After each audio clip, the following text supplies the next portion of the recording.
Está con nosotros Carlos Pérez, director de diario El Universo. Muy buenos días, bienvenido a Contacto Directo.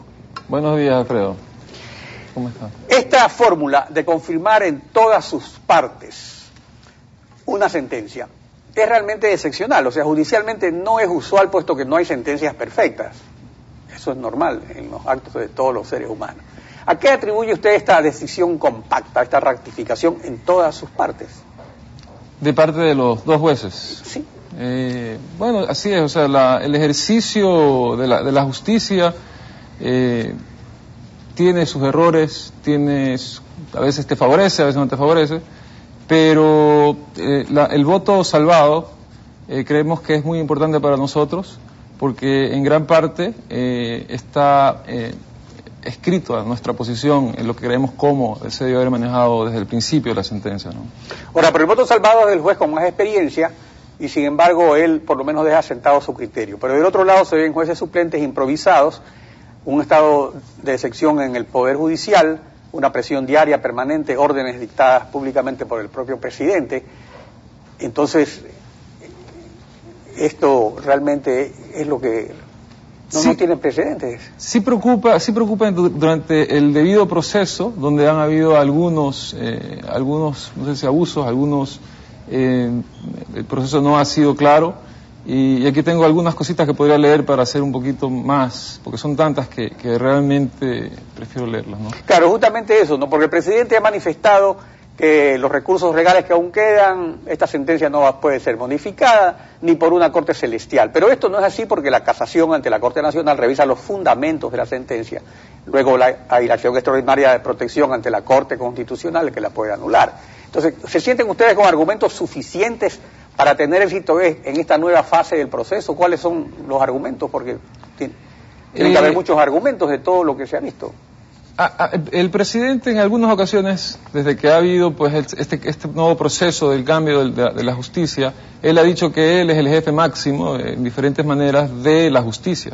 Entonces nosotros nos han llevado a una corte donde el jefe de los jueces es el mismo demandante, lo cual lo hace juez y parte, y eso en ningún proceso judicial eso está bien visto, ¿no? A mí me hubiera encantado, y si el presidente todavía está dispuesto, es a irnos a algún arbitraje para que se defina en una corte afuera, sin necesidad de ir a la Corte Interamericana de Prensa, para que se defina quién tiene la razón, sin ningún problema. Podría ser Bélgica, que es un país... Pero eso sería en el caso de que ustedes no tengan confianza en las siguientes fases del proceso, porque la Corte Interamericana establece que hay que agotar los recursos internos para luego ir allá, que es como el caso de los hermanos Restrepo, que fue después de 10 años. Entonces, pero... Claro, yo digo esto es otra cosa. Entonces aquí, sin embargo, hay otras cortes internacionales que sí pueden tramitar simultáneamente recursos que se presentan ante ellos sobre procesos que están en marcha. Claro, pero no, yo digo un arbitraje, sin necesidad de ir a la Corte Interamericana. Por supuesto que vamos a ir a la Corte Interamericana. Digo de antes, porque él ahora está ofreciendo un tipo de indulto hacia nosotros, hacia el caso. Pero lo que propongo, vamos a un arbitraje para ver qué sucede, ¿no? Porque creemos que aquí en este país no hay justicia por el momento. Y voy a nombrar unos temas, como que la Constitución de Montecristi dice que los tratados internacionales están por encima de la misma Constitución. Y en estos tratados, en muchos de ellos se prohíbe el desacato, que es que un funcionario público mande, por tema de difamación, a las personas a cárcel, a 3 años de cárcel específicamente. En el Ecuador, por injuria no se puede mandar a una persona jurídica, no se debió haber aceptado inclusive la demanda contra Diario del Universo, contra la compañía. El ciudadano Correa, como ciudadano, utilizó cadenas nacionales y propaganda oficial para atacarnos a nosotros y defender a los jueces y a la sentencia. En el juicio solo aceptaron 33 pruebas, de las cuales 29 eran del demandante y 3 eran de los demandados. Usualmente el demandado es el que tiene que mostrar más pruebas, es decir, si es que a mí me acusan de asesinar, me tienen que aceptar las pruebas de que yo no estuve en Guayaquil cuando esa persona murió, sino que estuve en un hotel en España, en alguna parte, y el juez tiene que aceptarme mi petición de pedirle al hotel allá las muestras de que yo estaba allá, ¿verdad? Otro temita, las barras del ciudadano Correa siempre tuvieron una preferencia, solo ellos llenaron las salas.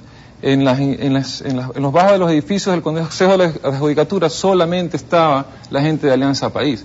A nuestros compañeros del Diario Universo los dejaron bueno, pero eso son cuestiones que incluso él mismo debería haber evitado, porque más bien le han hecho daño a él, porque aquí lo que se ve finalmente es que no gana nadie.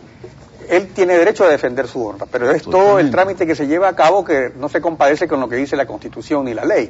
Por eso justamente hay estos dos recursos que todavía quedan, que se van a ventilar en Quito, en la Corte Nacional y en la Corte Constitucional. Pero ahí también viene el problema del poder político que se ejerce sobre esos órganos. Sin embargo, en el caso del 30 de septiembre se absolvió al coronel Carrión.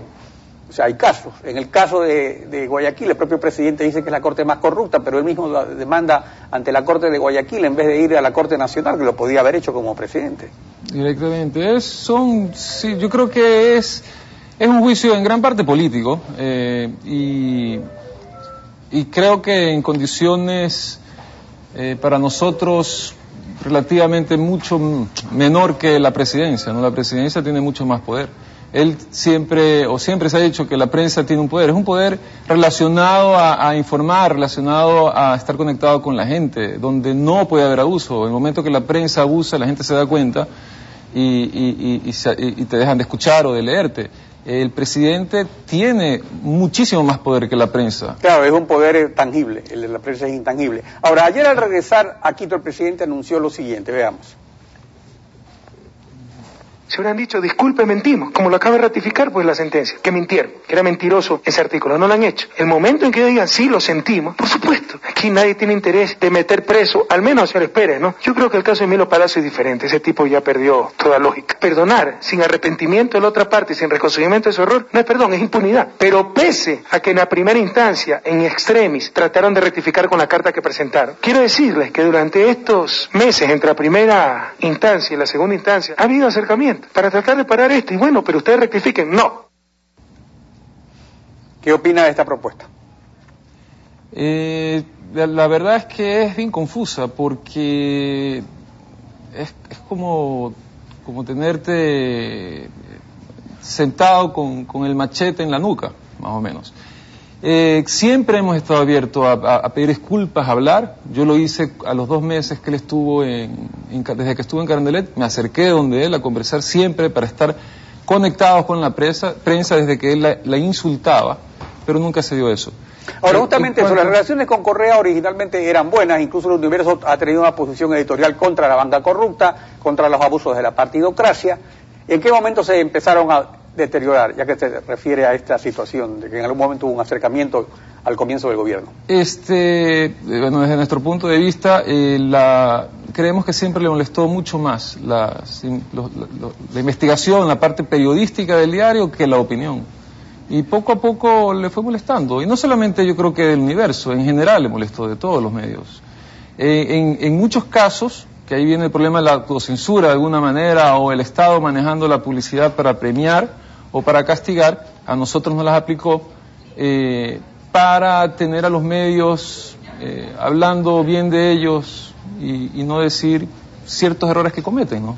Ahora, durante 4 años el presidente los ha atacado en los más duros términos en sus enlaces sabatinos, de manera sistemática, achacando la credibilidad del diario, que es su principal activo. ¿No pensaron nunca en enjuiciarlo penalmente por injurias o civilmente por daño moral? Al presidente algunos insultos yo creo que se le fueron de más. Yo creo que en los medios hemos estado acostumbrados a lidiar pues desde que yo estoy 20 años, he visto pasar 5 o 6 presidentes, aprendí mucho de mi papá, donde tenemos que ser un poco, por esta relación prensa-poder, entender un poco a los que están en la política, a lo cual nosotros también pedimos muchas veces que los políticos entiendan a la prensa. Vivimos en una sociedad democrática donde tenemos que aprender a convivir. Y que el medio lo que hace es transmitir una realidad. Ahora, el ejercicio del periodismo es duro y son permanentes los roces con todos los gobiernos. Desde que su bisabuelo fundó el periódico hace 90 años, ha habido muchos enfrentamientos con diversos gobiernos. Desde este punto de vista, profesionalmente como periodistas, ¿cómo se sienten enfrentando con tanta determinación a un gobernante acostumbrado a dirigir el país con poderes plenos realmente? ¿No se sintieron alguna vez inclinados a la comodidad de doblegarse para que no le suban el IVA al papel periódico, para que no los insulte, para que no los enjuicie? Yo creo que, o sea, El IVA es un derecho que tienen los políticos, los gobernantes a ponerlo y no ponerlo. Hay otras cosas como los insultos que en algunas ocasiones le hemos llamado la atención, ¿no? Siempre hay una conversación y de esa manera se va madurando. El presidente Correa lleva 4 años en el poder, el Diario del Universo lleva 90. Específicamente yo, desde que está ausente mi papá, llevamos 10 años donde también hemos venido aprendiendo y cometiendo errores y hemos sabido seguir avanzando para tener... Pero en cuanto a esa determinación, ciudad, ¿no? En cuanto a la determinación de enfrentarlo, siguen firmes. De enfrentarlo en este juicio, por supuesto, esto es absurdo. Aquí se está jugando la libertad de expresión, se está intimidando a los ecuatorianos a limitarnos a pensar, a limitarnos de aportar. Yo creo que todos los ecuatorianos tenemos diferentes puntos de vista y es necesario, a veces son duros, es necesario ponerlos. Ese es el ejercicio de la vida, aportar, ayudar para mejorar. El presidente constantemente dice que en otras partes eso jamás hubiera pasado. Entrar a debatir si el artículo de Emilio Palacios es o no es injurioso, es o no es algo complicado, puede tomar mucho tiempo, pero de lo que yo sé en Colombia, en Perú, que son países cercanos, la prensa es mucho más dura que la ecuatoriana. Esta ha sido la posición de Carlos Pérez, director de Diario El Universo, a quien agradecemos por habernos acompañado hoy en Contacto Directo.